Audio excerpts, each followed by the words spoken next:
Okay, so I'm here with Geoff Tate, legendary Geoff Tate, one of my favorite singers of all times, and I mean that sincerely.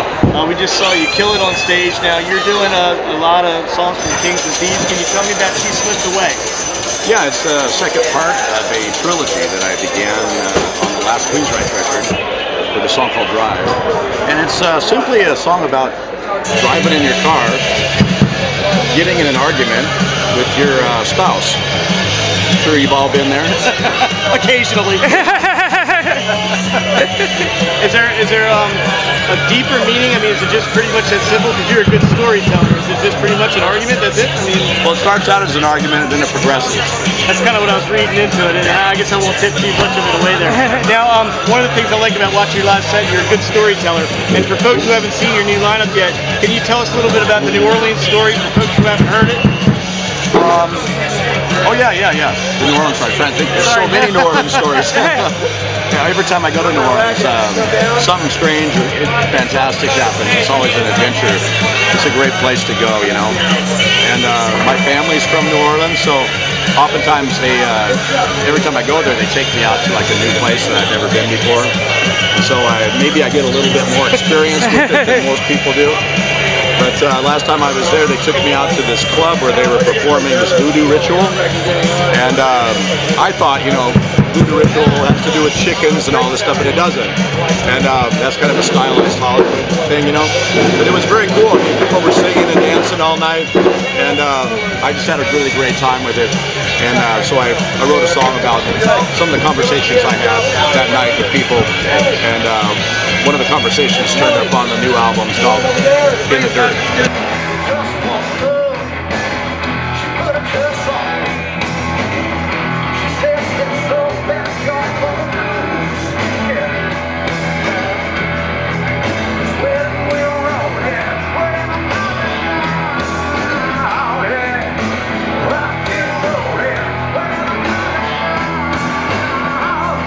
Have you always been a sax player your whole life? Because you play a lot of cool sax stuff on the new tour.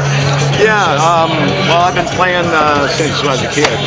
Yeah, but I stopped playing it for years, but then picked it up again about '94, I guess. So I've been playing pretty consistently since then on record.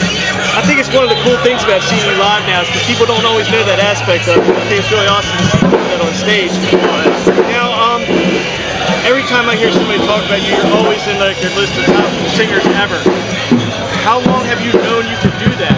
I mean, are you a prodigy, or did you get taught, or like?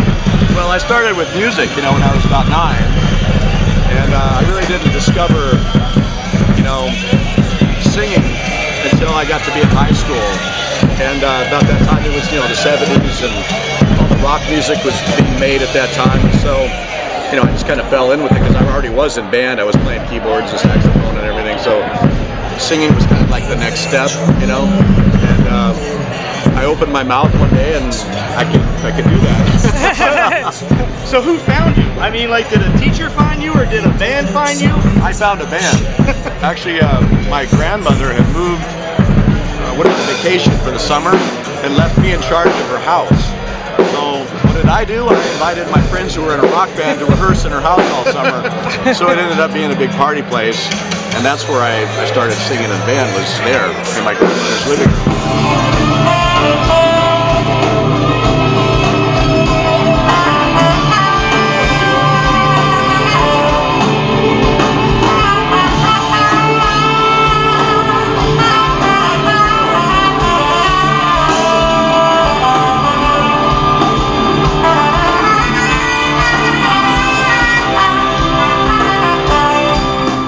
Do you ever go back and watch like the videos from the first EP you did at Queensryche? Did you ever go watch them? And what do you think when you do? I don't. You really don't?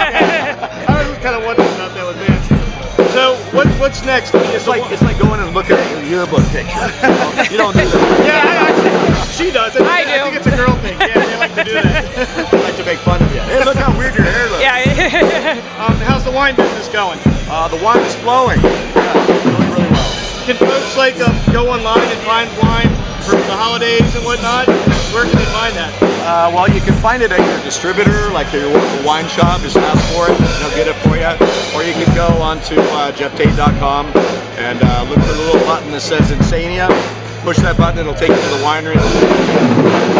Every once in a while when I listen to your music, I hear a little bit of almost rap rock in there. If you use that term, especially like with the American Soldier stuff that was out there. Is that something you've ever played with? Like, do you think about that consciously? Like, there's going to be a style of a song, there's going to be a rap song or a metal song, or? Well, I'm African. My heritage is African, from the waist down. So. Sorry, kaboom. I'm trying to time that with the drums. No, my heritage is African actually. So yeah, a lot of that kind of, I don't know, kind of comes out. You know, I'm a jazz fan. I like rap music. I like R&B music. You know, and I try to bring those influences into the metal or rock. You know. Is there anybody from American Soldier, like that was the soldiers in the band, that you keep in touch with or still talk to or know at this point? Or was it like almost all of them. Yeah, especially when I come on tour and they come out to the shows, we hang out. Yeah, it's great.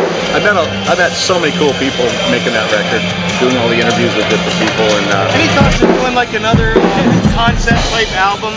And maybe Kings of Thieves I didn't pick it up yet. Yeah, I love telling stories.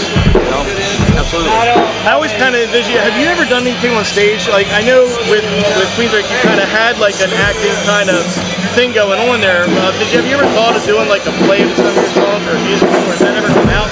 Oh yeah. Can we hope for one? Oh yeah.